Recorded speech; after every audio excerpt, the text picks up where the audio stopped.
ქუთაისში უბნის ინსპექტორი დააკავეს ნარკოტიკული საშუალების უკანონო შეძენა შენახვისა და ნარკოტიკული საშუალების უკანონო რეალიზაციის ბრალდებით. ასევე ამავე ბრალდებით დაკავებულია კიდევ ორი პირი.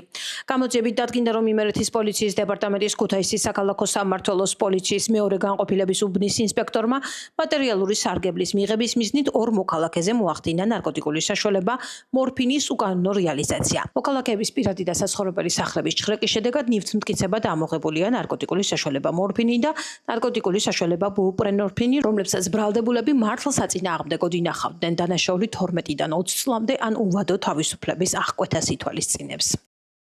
შინაგან საქმეთა სამინისტროს გენერალური ინსპექციის თანამშრომლებმა გენერალურ პროკურატურასთან ერთად ჩატარებული საგამოძიებო, საპროცესო და ოპერატიული ღონისძიებების შედეგად ნარკოტიკული საშუალების უკანონო შეძენა შენახვისა და ნარკოტიკული საშუალების უკანონო რეალიზაციის ბრალდებით სამი პირი დააკავეს.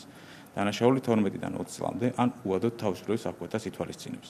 გამოძიებით დადგინდა, რომ იმერეთის პოლიციის დეპარტამენტის ქუთაისის საქალაქო სამმართველოს პოლიციის მეორე განყოფილების უბნის ინსპექტორმა 1969 წელს დაბადებულმა ხ.ზ. მატერიალური სარგებლის მიღების მიზნით 1964 წელს დაბადებულ მოქალაქე ი.გ.-ზე და 1960 წელს დაბადებულ მოქალაქე ა.ბ.-ზე მოახდინა ნარკოტიკული საშუალება მორფინის უკანონო რეალიზაცია. მოქალაქეების ი.გ.-ს და ა.ბ.-ს პირადი და საცხოვრებელი სახლების ჩხრეკის შედეგად ნივთმტკიცებად ამოღებული იქნა ნარკოტიკული საშუალება მორფინი და ნარკოტიკული საშუალება ბუპრენორფინი, რომელსაც ბრალდებულები მართლსაწინააღმდეგოდ ინახავდნენ. გამოძიება სისხლსამართლის კოდექსის 260 მუხლის პირველი და მეორე ნაწილებით და 260 ტერცია მუხლის მეოთხე ნაწილით მიმდინარეობს. სამხედრო ჰოსპიტალიდან გათავისუფლებული თანამშრომელი თავდაცვის სამინისტროს პოლიტიკურ წმენდაში ადანაშაულებს. ალიმი ხერხაძე სოციალურ ქსელში გამოქვეყნებულ პოსტში წერს, რომ მისი 8 წლიანი კარიერა საჯარო სამსახურში პროევროპულ აქციებზე დგომას და ევროკავშირში გაწევრიანების პეტიციაზე ხელმოწერას შეეწირა. ირკვევა, რომ ნოემბრის მოვლენების შემდეგ ეგრეთ წოდებულ რეორგანიზაციას თავდაცვაში 55 საჯარო მოხელის თანამდებობა შეეწირა. ყველა მათგანი პეტიციაზე ხელმომწერი იყო და უწყვეტ მხარს საჯაროდ უჭერდა. ალიმი ხერხაძე სამართლებრივ ბრძოლასაც აანონსებს. ვემსახურები საქართველოს, ვემსახურებით ჩემს სამშობლოს და არა მტერს ან მტერთან კოლაბორაციაში მყოფ ხელისუფლებას, რომლის ცინიზმი ისეთივეა, როგორც რუსული ოკუპაცია. რეორგანიზაცია 8 წლის შემდეგ შედეგი ისევ საჯარო სამსახურიდან გათავისუფლება. სინდისის საკუთარი მორალის ხმა ყველაზე ძვირფასი და ყველაზე საშიშიც, რისიც უნდა ეშინოდეს ადამიანს. საკუთარი სინდისის კარნახით შევუერთდი 2024 წლის ნოემბერში თავდაცვის სამინისტროს თანამშრომელთა მიერ გამოქვეყნებულ პეტიციას და სამსახურში დამხვდა უკვე ამბავი, რომ პეტიციას მოვაწერე ხელი. მინდა რომ ეს ქვეყანა ერთხელ და სამუდამოდ ამოვიდეს რუსული წუმპიდან. გადამწყვეტ მომენტში შესაძლებლობების გაშვების მოჯადოვებული წრე უნდა გავარღვიოთ. ეს ქვეყანა უნდა დაბრუნდეს თავის ისტორიულ ოჯახში.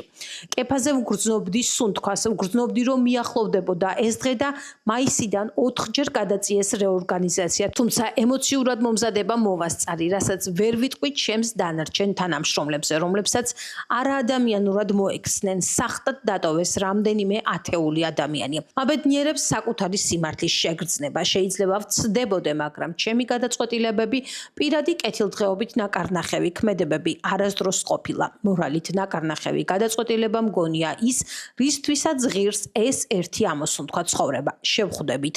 იმედია საკონსტიტუციო სასამართლოში, იმედია შევძლებ პრეცედენტის შექმნას სხვისთვის და დავამტკიცებ, რომ 3 წლამდე შვილის უფრო დიდი ასაკისაც დედაც და მამაც თანასწორი მშობლები არიან და კონსტიტუციას ეწინააღმდეგება საჯარო სამსახურის შესახებ კანონი, წერს ალიმი ხერხაძე სოციალურ ქსელში. ევროკომისია საქართველოსთვის ვიზა ლიბერალიზაციის შეჩერების საკითხზე მუშაობს. ამის შესახებ ინფორმაციას რადიო თავისუფლების ევროპის ბიუროს ხელმძღვანელი ავრცელებს. როგორც რიკარდ იაზვიაკი წერს, ამ გადაწყვეტილების მისაღებად ხმათა უმრავლესობას წევრ სახელმწიფოთა შორის, როგორც ჩანს, უკვე მიაღწიეს. ჟურნალისტი დასძენს, რომ ევროკომისია საქართველოსგან სადავო კანონების, მათ შორის უცხოური გავლენის, გამჭვირვალობისა და ოჯახური ღირებულებების დაცვის შესახებ კანონების გაუქმებას ელის. აუცილებელია, რომ არალეგიტიმურმა ხელისუფლებამ გააუქმოს ყველა ის რუსული კანონი, რომელიც მიღებული იქნა გასული წლის მანძილზე, რაც ზღუდავს საქართველოში პოლიტიკურ და ადამიანის უფლებებს და მე მაინტერესებს, რომ დღეს ვკითხო არალეგიტიმური ხელისუფლების წარმომადგენლებს რა ნაბიჯები გადაიდგა ამ მიმართულებით. ყველაფერი გააკეთეს იმისთვის, რომ ივანიშვილმა 4 მილიონი ქართველი დაასანქციროს და უვიზო მიმოსვლა შეუჩეროს და ეს მხოლოდ და მხოლოდ თავისუფალ გადაადგილებასთან დაკავშირებული საკითხი არ არის, ეს არის ცივილიზაციური საკითხი, სადაც საქართველოს დღევანდელი ხელისუფლება, რომელსაც მიტაცებული აქვს ეს ძალაუფლება, რეჟიმი 26 ოქტომბრის სახელმწიფო გადამტრიალებლები ესენი აპირებენ, რომ ქართველი ხალხის სახელით თქვან უარი ევროკავშირზე და ეს მათ არ გამოუვათ, იმიტომ რომ ფაქტია, რომ ევროკავშირი მათ შორის რუსული კანონების დროსაც იმიტომ უწევდა საქართველოს ანგარიშს, რომ ზუსტად იციან რა არის ქართველი ხალხის ნება და რა არის ივანიშვილის ნება და დავალება. ეს 28 წელი არის რაღაც პროპაგანდისტული PR კამპანიული გათვლა, რომ როგორღაც ქართული საზოგადოება მოატყუონ ისე როგორც ცდილობდნენ 2028 წლის არჩევნებამდე მოეტყუებინათ. მაგრამ ახლა ქართული ოცნების ამორჩეველი ყველაზე კარგად ხდება რეალურად, როცა ქართული ოცნების დაპირება იყო, რომ ეს კეთილდღეობით, ღირსებით და ასე შემდეგ ევროპისკენ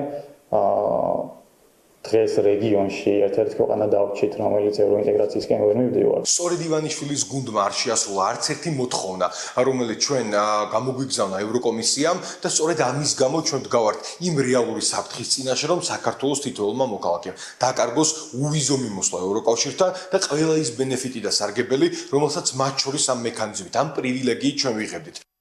რა კავშირში შეიძლება იყოს მაგალითად ოჯახურ ღირებულებებთან დაკავშირებული კანონი ვიზა ლიბერალიზაციას. არ ვიცი, ეს არის ალბათ მოსაზრება, ეს არის რასაც ბოლო ხავსი, რასაც ეკიდება სახელმწიფო პროპაგანდა, თითქოს დასავლეთი არის გარყვნილი და თავაზობს გარყვნილებას, ხო ამას ალაპარაკობთ ყოველდღე. კავშირი რა არის? კავშირს გეტყვი პირდაპირ, უამრავი განცხადება ვნახე.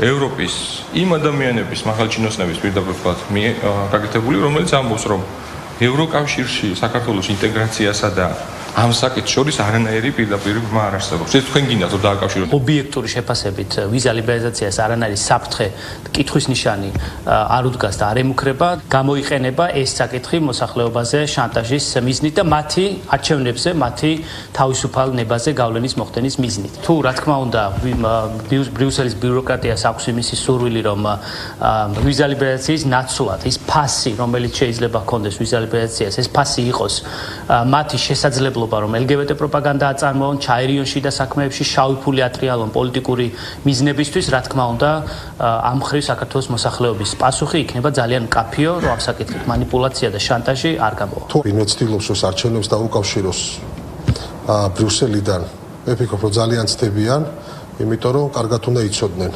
წესით მათ, რომ ყველა ის კანონი რომელიც მიღებულია ქართული ოცნების მხრიდან და განსაკუთრებით ეს კანონები არის საზოგადოების დაკვეთა. და არაერთხელ გვითხოვს მათთვის და გავმეორდებით, რომ ვერაფრით ვერ აუხსნიან ქართველ ერს, თუ როგორ შეიძლება ევროკავშირის ღირებულებები, ფასეულობები გადიოდეს გაუმჭირვალეობაზე და გადიოდეს ოჯახური ღირებულებების საწინააღმდეგო LGBT თემის პროპაგანდის დათესვაზე ქვეყანაში. სრულიად ამორალური მოთხოვნა, სრულიად აცდენილი და ყველაზე მთავარი, აცდენილი რეალურად იმ ევროპულ ღირებულებებს და ფასეულობებს, სადაც დგას ევროპა. ამერიკის შეერთებული შტატების სახელმწიფო დეპარტამენტმა საქართველოში ადამიანის უფლებების დარღვევების შესახებ 2024 წლის ანგარიში გამოაქვეყნა. დოკუმენტის მიხედვით 2024 წელს ჟურნალისტების, არასამთავრობო ორგანიზაციებისა და საერთაშორისო საზოგადოების მიერ სერიოზული შეშფოთება გამოითქვა საქართველოში გამოხატვის თავისუფლების კუთხით არსებულ სიტუაციაზე. სახელმწიფო დეპარტამენტის ანგარიშის თანახმად, საქართველოში ადამიანის უფლებათა სფეროში მნიშვნელოვან პრობლემებზე მიუთითებს სანდო ცნობები, წამები ან სასტიკი არაადამიანური და ღირსების შემლახავი მოპყრობის, თვითნებური დაპატიმრებების ან დაკავებებისა და გამოხატვის თავისუფლებისა და მედიის თავისუფლების სერიოზული შეზღუდვების შესახებ. მათ შორისაა მოქალაქეებისა და ჟურნალისტების მიმართ ძალადობა და ძალადობის დამუქრება, ჟურნალისტების დაუსაბუთებელი დაპატიმრება და სისხლის სამართლებრივი დევნა და ეგრეთ წოდებული გამჭვირვალობისა და ოჯახური ღირებულებების შესახებ კანონების შემაძრწუნებელი გავლენა. სახელმწიფო დეპარტამენტი აღნიშნავს, რომ მთავრობამ ნაბიჯები გადადგა ადამიანის უფლებების ხელისუფლების დამრღვევი ზოგიერთი თანამდებობის პირის მიმართ გამოძიებისა და დასჯისთვის, თუმცა დაუსჯელობა პრობლემად რჩება. შეერთებული შტატების სახელმწიფო დეპარტამენტის ანგარიშში საუბარია უცხოური გამჭვირვალობის კანონის მოწინააღმდეგეებისა და ევროკავშირში ინტეგრაციის მხარდამჭერების აქციების გაშუქებისას ჟურნალისტებზე მომხდარ თავდასხმებზე, მათ შორის ეგრეთ წოდებულ ტიტუშკების მხრიდან. Ყველგვარი პათეტიკის გარეშე ძალიან ბედნიერი ვიქნებოდი, რომ ამ ანგარიში ამ ფორმით ჩემი ქვეყანა არ მოხვედრილიყო, იმიტომ რომ ჩვენ ხომ ვენესუელა არ ვართ, ჩვენ გვინდოდა ყოფილიყავით დემოკრატიული სახელმწიფო და ახლა ჩვენზე წერენ იმას, როგორ თანამშრომლობენ ნიღბიანი ტიტუშკები და პოლიციელები. როგორ არ რეაგირებენ ჟურნალისტებზე და არა მხოლოდ ჟურნალისტებზე, რიგით მოქალაქეებზე თავდასხმების დროს. არ მომწონს ის, რომ ამ ანგარიში ჩემი სახელი და გვარი ამ კონტექსტში იკითხება, თუმცა რა თქმა უნდა კმაყოფილი ვარ იმით, რომ ამერიკის სახელმწიფო დეპარტამენტი ხედავს იმას, რასაც უნდა ხედავდეს ჩვენს ქვეყანაში და რაც ყველაზე მნიშვნელოვანია და ხაზგასმული აქვთ კიდევაც, რომ თავარი აქ იყო ის, რომ პოლიცია არ რეაგირებდა დანაშაულზე და სახელმწიფოს ჩართულობა იკითხება. ეს ერთგვარი დიდი გაფრთხილება უნდა იყოს ქართული ოცნებისთვის. ყველა საქმე, ყველა დეტალი არის ხელის გულზე, ამ დრომდე არავინ არ არის დაისჯილი და უბრალოდ შეიძლება ქუჩაშიც ჩვეულებრივად დადიან. სამწუხაროა, რომ შენი ქვეყანა ვერ გიცავს და სამართალს ეძებ ქვეყნის ფარგლებს გარეთ. ჩვენთან საქართველოში დაუსჯელობის სინდრომია, ყველა მოძალადეს ქართული ოცნება ახალისებს, შეიძლება ნებისმიერი ადამიანი იყოს ჩვენს ადგილას და უბრალოდ დამნაშავე არ დაისაჯოს. არ ვიცი, ალბათ მოვადრო, რომ პასუხს აგებენ რა ეს ადამიანები. რა ვიცი, აი მე აქეთ მცნეს დამნაშავედ, სამართალდამღვრად, თითქოს რაღაცა ხელს უშლიდი პოლიციელებს. რეალურად მუშაობდი, ხო ჩემს საქმეს ვაკეთებდი, ვიღებდი და ამ დროს მოხდა პოლიციელებისგან აი ძალიან ცუდი ფაქტი რა.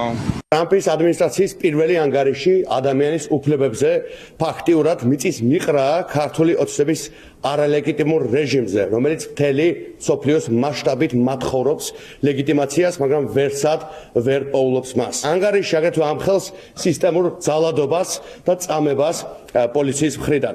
მასობრივი არაადამიანური და დამამცირებელი მოპყრობა მოქალაქეებისა და პოლიტიკური ოპონენტების წინააღმდეგ, საიდანაც მრავალი მტკიცებულების არსებობის მიუხედავად არ დაწყებულა შესაბამისი სისხლის სამართლებრივი დევნა პოლიციის თანამშრომლების წინააღმდეგ და ქართული ოცნების რეჟიმს ამხელს როგორც ნაცრისფერ ბოროტმოქმედ კრიმინალურ სინდიკატს, ვისი ეგრეთ წოდებული ძალაუფლებაც ემყარება მხოლოდ და მხოლოდ ტიტუშკების ბოგინს საქართველოს ქუჩებში. ეს არის პასუხი ქართული ოცნების რეჟიმის მინძურ პროპაგანდაზე, რომელსაც ისინი აწარმოებდნენ, რომ თითქოს 20 იანვრის შემდეგ დაალაგდებოდნენ ტრამპის ადმინისტრაციასთან, პირადად ტრამპთან, რომ ისინი და ტრამპი იზიარებდნენ ერთ ღირებულებებს, რომ ტრამპი მათი ეს ვთქვათ ხედვების გამზიარებელი და მხარდამჭერი იყო და ასე შემდეგ. ეს აღმოჩნდა ტყუილი და მათ შორის ამის დასტური არის ეს ანგარიში. მეორე და მნიშვნელოვანი რაც არის ის, რომ დეტალურად არის აღწერილი ყველა ის ანტიდემოკრატიული ნაბიჯი, რაც ბოლო პერიოდში განსაკუთრებით ქართულმა ოცნებამ გადადგა და გაატარა და მთავარი ჯამურად რაც შეგვიძლია ვთქვათ, ეს არის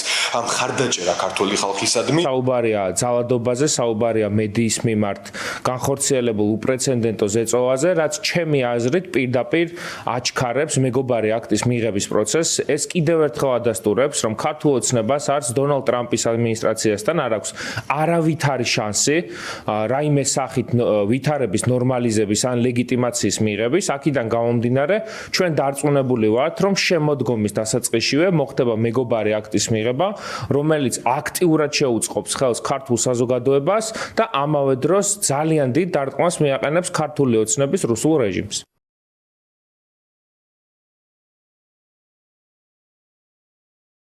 სინათლე არ უნდა ჩაქრეს 22 დამოუკიდებელი ონლაინ მედია, რომლებიც რამდენიმე საათის განმავლობაში გათიშულები იყვნენ, საერთო გზავნილს ავრცელებენ. რეპრესიული რეჟიმი დამოუკიდებელ ონლაინ მედიას გაქრობით ემუქრება სწორედ ამ რეალური საფრთხის საჩვენებლად 22 მედიის ვებგვერდი დროებით გაითიშა. სიმბოლური გათიშვა წინ უძღოდა კამპანიას სინათლე არ უნდა ჩაქრეს, რომლის მიზანიც დამოუკიდებელი მედიის დასაცავად მხარდამჭერების გაერთიანება. ამ მიზნით შეიქმნა ერთიანი პლატფორმა პლატფორმა, საიდანაც შესაძლებელია 22 მედიის მხარდაჭერა ერთ ანგარიშზე ჩარიცხვით. კამპანია სვამს კითხვას, რა ხდება, როცა სინათლე ქრება. როცა თავისუფალი ხმა წყდება, საზოგადოება მიუკერძოებელ ინფორმაციას ვეღარ იღებს. სინათლის ჩაქრობასთან ერთად ქრება სიმართლეც. კამპანიის მიზანია მკითხველს დაანახოს დამოუკიდებელი ონლაინ მედიების ერთობა, რეპრესიების ფონზე მათი გაქრობის რეალური საფრთხე და მკითხველის როლი სინათლის შენარჩუნებაში.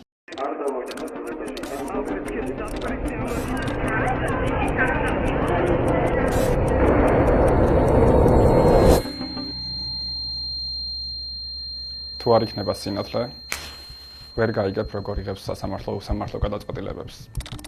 თუ არ იქნება სინათლე, ვერ მოგიყვებით, როგორ იღუპებიან ადამიანები სახელმწიფოს უპასუხისმგებლობის შედეგად. თუ არ იქნება სინათლე, ვერ გაჩვენებთ, როგორ ძალადობს სისტემა ადამიანებს. თუ არ იქნება სინათლე, ვერ გაიგებ, როგორ მიდის ხალხის ფული ჩინოვნიკის ჯიბეში. თუ არ იქნება სინათლე, არ გეცოდინება, რომ ყოველი მეხუთე ბავშვი უკიდურეს სიღარიბეში ცხოვრობს. თუ არ იქნება სინათლე, ვერ დაინახავ, როგორ ნადგურდება კულტურული მემკვიდრეობა. თუ არ იქნება სინათლე, ვეღარ გავიგებთ ერთმანეთის ხმას. რეჟიმს გვინდა რომ გავცეთ ერთობლივად პასუხი, ჩვენ არ ვრეგისტრირდებით ფარაში, ჩვენ არ ვაპირებთ რომ დავემორჩილოთ ამ კანონს და მივმართავთ ერთობლივად 22 მედია, მივმართავთ ერთობლივად ქართველ მაყურებელს, მკითხველს თუ მსმენელს ფინანსურად დაგვეხმაროს იმისთვის რომ გადარჩეს ეს მედია. 22 დამოუკიდებელი ონლაინ მედია მთელი საქართველოდან გავერთიანდით, რომ ვიბრძოლოთ სანამ გვიან არ არის. ამ კამპანიის მთავარი სათქმელი არის სინათლე არ უნდა ჩაქრეს და ყველაფერი რაც მისრიგულ ხდება არის სიმბოლური. ჩვენ დავსვით მთავარი კითხვა ის საფრთხე რაც წინაშე დღეს უკვე დგას დამოუკიდებელი ონლაინ მედია საქართველოში და ეს არის გაქრობის საფრთხე. როგორ წარმოგვეჩინა და ეს საფრთხე არის სიბნელე. ამიტომაც ჩვენთვის მეტაფორულად მედია გახდა სინათლე და ვამბობთ როცა სინათლე ქრება, სინათლესთან ერთად ქრება სიმართლე. საქართველოში წითელი ცირკულარი ძებნილი 12 პირი დააკავეს. ცენტრალური კრიმინალური პოლიციის დეპარტამენტის დირექტორის მოადგილის ირაკე დონდოლაძის განცხადებით, საქართველოს შინაგან საქმეთა სამინისტროს თანამშრომლებმა თურქ კოლეგებთან ერთად ჩატარებული ოპერატიული ღონისძიებებისა და საგამოძიებო მოქმედებების შედეგად თურქეთის სამართალდამცავი ორგანოების მიერ ძებნილი 12 პირი დააკავეს. მისივე თქმით, დაკავებული პირები თურქეთის პოლიციის მიერ საერთაშორისო დონეზე ბოლო 5 წლის განმავლობაში გამოცემული ინტერპოლის წითელი ცირკულარების საფუძველზე იძებნებოდნენ. დაკავებულ პირთა შორის არიან მძიმე და განსაკუთრებით მძიმე დანაშაულების ჩადენაში ბრალდებული პირები. საქართველოს შინაგან საქმეთა სამინისტროს თანამშრომლებმა თურქ კოლეგებთან ერთად ჩატარებული ოპერატიული ღონისძიებებისა და საგამოძიებო მოქმედებების შედეგად თურქეთის სამართალდამცავი ორგანოების მიერ ძებნილი 12 პირი დააკავეს. ყველა მათგანი თურქეთის რესპუბლიკის მოქალაქეა. დაკავებული პირები თურქეთის პოლიციის მიერ საერთაშორისო დონეზე ბოლო 5 წლის განმავლობაში გამოცემული ინტერპოლის წითელი ცირკულარების საფუძველზე იძებნებოდნენ.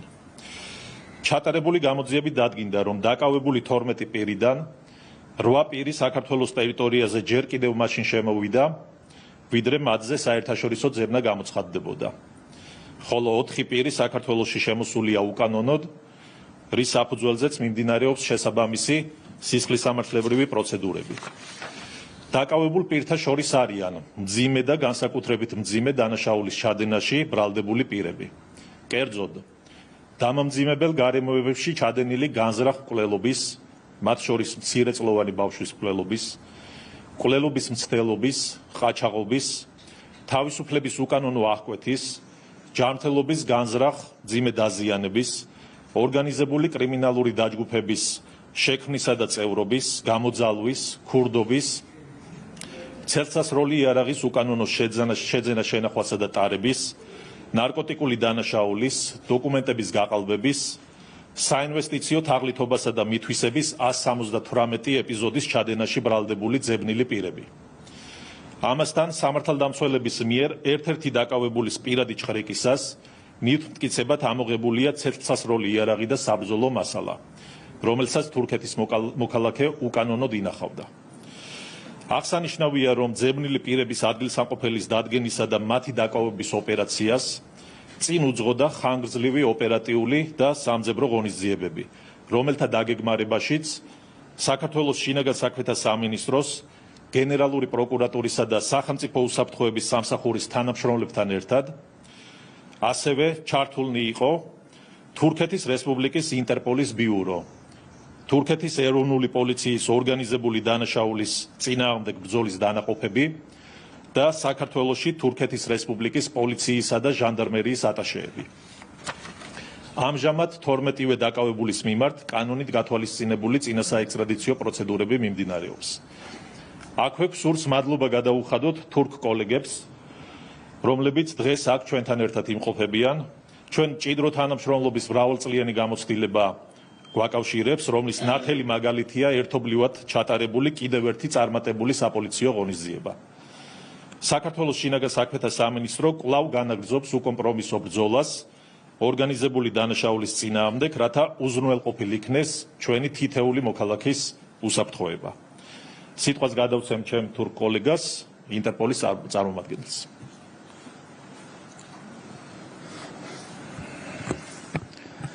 Öncelikle buradaki basın mensuplarımızı saygıyla selamlıyorum.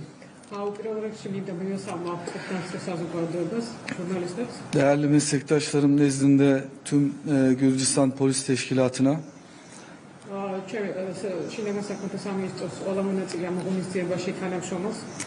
ve başarılı operasyonlarda görev alan tüm meslektaşlarıma Türkiye Cumhuriyeti İçişleri Bakanlığımız ve Türk Polis Teşkilatı adına ayrı ayrı teşekkür ediyorum.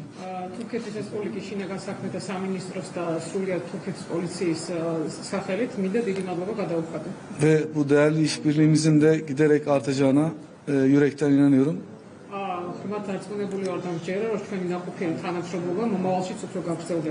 Hepinizi saygıyla selamlıyorum.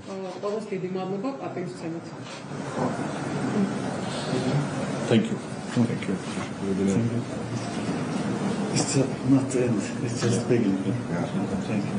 Thank you. Thank you, Mr. President. Yes, yes. უპატრონო მიკეთლებული ცხოველების პოპულაციის მართვის საპილოტე პროგრამის შესახებ საინფორმაციო შეხვედრა გაიმართა ცხოველთა უფლებადამცველებთან და ვეტერინარებთან. შეხვედრაზე პროგრამის განხორციელების პროცესში ცხოველების აყვანის, ვეტერინარული манипуляციების, აღრიცხვიანობის მონიტორინგისა და არეალში დაბრუნების საკითხებზე იმშელეს. სურსათის ეროვნული სააგენტოს მხრიდან აღინიშნა, რომ არასამთავრობო სექტორთან თანამშრომლობა აქტიურად გაგრძელდება და პროგრამა მაქსიმალურად გამჭვირვალედ წარიმართება.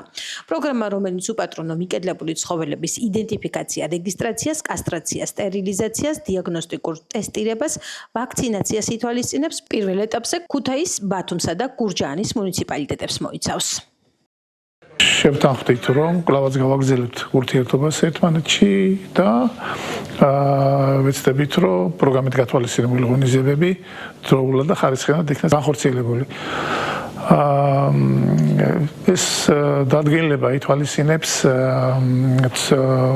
მიუსაფარი ცხოველების დაჭერას, გამოჭერას, მათ ვეტერინარულ მომსახურებას, ანუ სტერილიზაციას, კასტრაციას, ცოფის საწინააღმდეგო ვაქცინაციას და ისევ გარემოში დაბრუნებას. პროგრამა შეუწყობს იმას, რომ მეტი ძაღლი გასტერილდება, ამასობაში კან მეტი მიუსაფარი იქნება სტერილური, ამასობაში გამოგვეწევა კანონის და ნელ-ნელა მივიღებთ იმ რეალობას, რომ ქუჩაში მიუსაფარი აღარ გვეყოლება და მით უმეტეს ასევე იქნებიან აცრილები, უსაფრთხოები და ნელ-ნელა მივალთ იმ რეალობამდე ჰუმანურად, რომ ნელ-ნელა ქუჩაში მიუსაფარი უბრალოდ აღარ გვეყოლება, სუმცირე აღარ მოგვემატება.